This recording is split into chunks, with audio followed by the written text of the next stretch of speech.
Embryo shifting. So, ఈ embryo shifting అంటే ఏంటి అంటే, సపోజ్ ఒక క్లయింట్ ఉంటారు, ఒక పేషెంట్. వాళ్ళ ఎంబ్రియోస్ పర్టిక్యులర్‌గా ఒక సెంటర్‌లో ప్రిపేర్ చేసింటారు.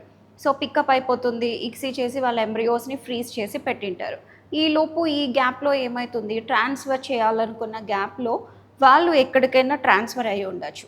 ఐ మీన్ వాళ్ళ కెరీర్ పర్పస్ లేకపోతే ఇంకా ఏదైనా వాళ్ళు వేరే ఊరికి ట్రాన్స్‌ఫర్ అయినప్పుడు ఈ ఎంబ్రియోస్‌ని మళ్ళీ ఇక్కడే ట్రాన్స్‌ఫర్ చేసుకోవాలి అంటే వీలు కాకపోవచ్చు.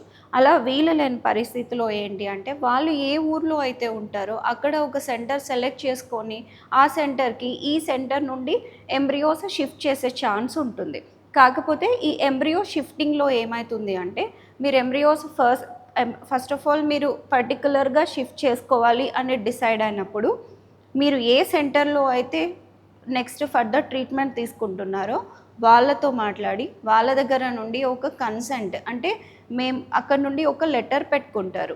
లైక్ మేము సో అండ్ సో షిఫ్ట్ చేసుకోవాలి అనుకుంటున్నాము. ఫర్దర్ ట్రీట్మెంట్ మాది ఇక్కడ కంటిన్యూ చేద్దాం అనుకుంటున్నాము అని. అప్పుడు ఆల్రెడీ మీ ఎంబ్రియోస్ ప్రిపేర్ చేసిన సెంటర్ వాళ్ళు కూడా ఒక అప్రూవల్ లెటర్ ఇస్తారు. అండ్ కొన్ని కన్సెంట్ ఫార్మ్స్, డాక్యుమెంటేషన్ ఉంటుంది. ఆ డాక్యుమెంటేషన్, కన్సెంట్ ఫార్మ్స్ అవన్నీ ఫర్దర్ అన్నీ ప్రాపర్‌గా ఉన్నప్పుడే ఒక ఫైన్ డే మీ ఎంబ్రియోస్ షిఫ్టింగ్ అనేది ఉంటుంది.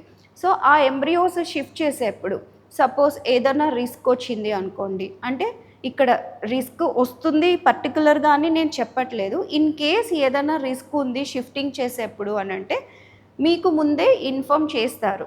సో, మీరు వన్స్ సిగ్నేచర్ చేసిన తర్వాత ఒకవేళ ఏదైనా రిస్క్ ఉన్నా కూడా ఎయిదర్ ఈ సెంటర్ కానీ లేకపోతే ఆ సెంటర్ కానీ ఆ రిస్క్‌కి వాళ్ళు బాధ్యులు కారు. ఎందుకు అంటే ఏ సెంటర్ వాళ్ళైనా సరే ప్రాపర్‌గా ఎంబ్రియో షిఫ్టింగ్ అనేది ఉంటుంది. అండ్ మీకు అన్ని గైడ్‌లైన్స్ అన్నీ ఎక్స్‌ప్లెయిన్ చేస్తారు. అండ్ పర్టిక్యులర్‌గా మీతో డిస్కస్ చేసి మీ ప్రెజెన్స్‌లోనే ఎంబ్రియో షిఫ్టింగ్ అనేది మూవ్ చేసుకుంటారు.